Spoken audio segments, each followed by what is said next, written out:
안녕하세요, 여러분. 포커스 코리안 정 선생님이에요. 이번 에피소드에서는 피곤한 감정을 표현할 때 사용할 수 있는 표현을 살펴볼게요. 가끔 학생들을 보면 피곤하다라는 표현은 정말 많이 쓰는데 다른 표현은 잘 쓰지 못하는 것 같더라고요. 우리는 매일 똑같이 피곤하더라도 그 정도의 차이가 있을 수 있잖아요. 그래서 이번 에피소드에서는 우리의 피곤한 상태를 나타낼 수 있는 다양한 표현을 배워보려고 해요. 먼저 첫 번째 표현은 몸이 천근만근이다 예요. 여러분, 그는 무게 단위예요. 요즘은 무게를 이야기할 때 킬로그램이나 그램을 많이 쓰지만 아주 예전에는 근을 쓰기도 했어요. 한 근은 600g 정도예요. 그럼 1000근, 만 근은 무게가 얼마나 될까요? 우리는 보통 천이나 만을 큰 숫자라고 생각하잖아요. 그래서 천근 만근이라고 하면 아주 무거운 무게를 말해요. 그래서 몸이 천근 만근이라고 하면 몸이 아주 무겁다는 뜻이에요. 정말 말 그대로 몸이 수백 킬로그램인 것처럼 너무 무겁게 느껴져서 움직이기 힘들다는 의미예요. 신체적으로 아주 극심한 피로를 느낄 때 쓰는 표현이에요. 살이 쪘거나 많이 먹어서 몸이 무거운 게 아니라 너무 피곤하고 힘들어서 조금 움직이는 것도 힘들 때 사용해요. 예를 들어서 주말에 이삿짐 정리를 했더니 오늘 몸이 천근만근이에요. 라고 이야기할 수 있어요. 그럼 주말에 몸을 너무 과하게 써서 지금 신체적으로, 육체적으로 힘들다는 뜻이에요. 그리고 또 다른 예로 아침에 일어나려는데 몸이 천근만근 같았어요. 라고 이야기하면 아침에 피곤해서 몸을 움직여서 일어나는 게 힘들었다는 뜻이에요. 주로 육체적인 노동이나 활동을 하고 난 후에 사용하는 표현이에요. 두 번째 표현은 지치다예요. 지치다는 한국 사람들이 일상에서 정말 자주 쓰는 말이에요. 몸이나 마음의 에너지를 다 써서 더 이상 움직이거나 생각하기 힘든 상태를 말해요. 육체적으로 피곤할 때도 쓸 수 있고, 정신적으로 피곤할 때도 쓸 수 있어요. 단순히 피곤한 걸 넘어서 기운이 없고 의욕도 없을 때 많이 사용해요. 예를 들어서 어제 하루 종일 회의했더니 지쳐서 입맛도 없어. 이렇게 이야기하면 회의를 너무 많이 해서 힘들어서 밥도 먹기 싫다는 뜻이에요. 또 다른 예를 들어 볼게요. 예를 들어서 내가 오랫동안 어떤 사람을 짝사랑했어요. 그런데 그 사람은 계속 나한테 관심이 없고 다른 사람을 사랑해요. 그래서 저는 그 짝사랑 때문에 너무 힘들고 이제는 의욕도 많이 떨어졌어요. 그럴 때 이제는 짝사랑에 지쳤어. 이렇게 표현할 수도 있어요. 이렇게 지치다는 일이나 인간관계에도 쓸 수 있고 아니면 그냥 일상의 여러 가지 일에 다양하게 사용할 수 있어서 굉장히 유용한 표현이에요. 세 번째 표현은 녹초가 되다예요. 녹초는 녹은 초라는 뜻이에요. 여러분, 초가 녹으면 어떤 모습이에요? 완전 힘 없이 녹아서 흐물흐물한 상태예요. 맞아요? 그래서 녹초가 되었다라고 하면 힘이 다 빠져서 아주 피곤하고 힘든 상태를 말해요. 사람이 마치 녹은 초처럼 에너지가 없는 모습을 표현한 거예요. 예를 들어서 퇴근하고 녹초가 돼서 집에 왔어.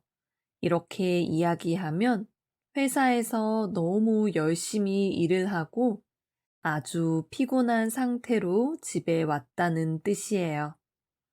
아니면 하루 종일 조카랑 놀았더니 완전 녹초가 됐어. 이렇게 이야기하면 어린 조카와 열심히 뛰어놀아서 기운이 하나도 없다는 뜻이에요. 진짜 정말 많이 피곤할 때 사용할 수 있는 표현이에요. 가끔 너무 힘들 때 말도 하기 싫고 더 이상 움직이기도 싫잖아요. 그럴 때 사용하면 좋아요. 네 번째 표현은 파김치가 되다예요. 이건 방금 이야기한 녹초가 되다랑 비슷한 표현이에요. 녹초 대신 파김치를 쓴 거예요. 여러분, 파김치는 파로 만든 김치예요. 보통 우리가 아는 김치는 배추로 만드는데 파김치는 파로 만들어요. 파든 배추든 김치를 만들고 나면 어떤 모습이에요?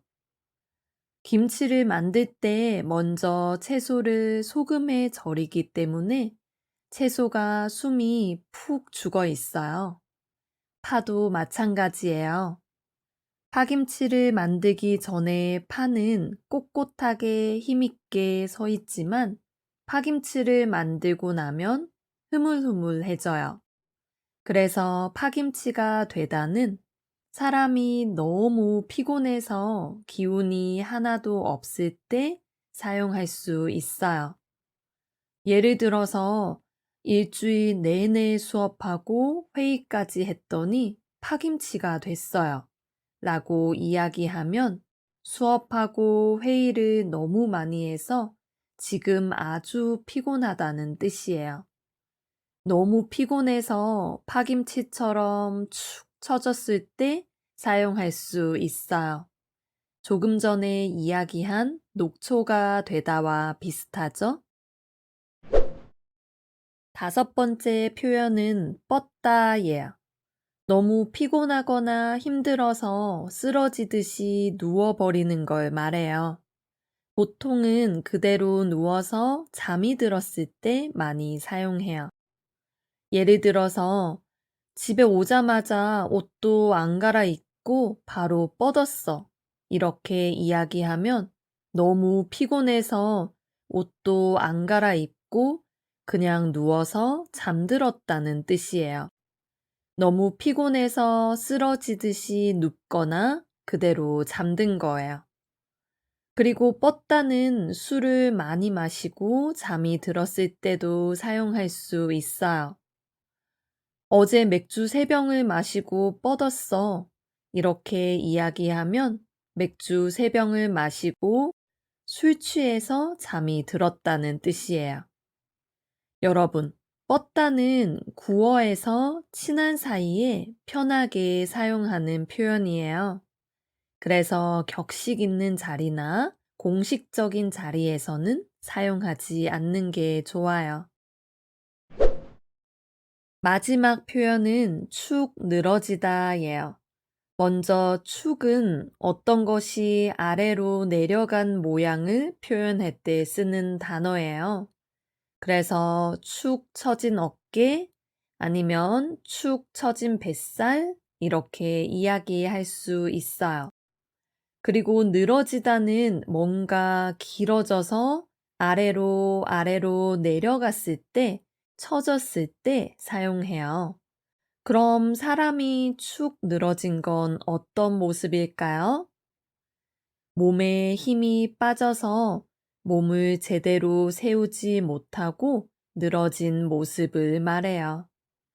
아까 이야기한 파김치처럼 기운이 하나도 없어서 흐물거리는 거예요.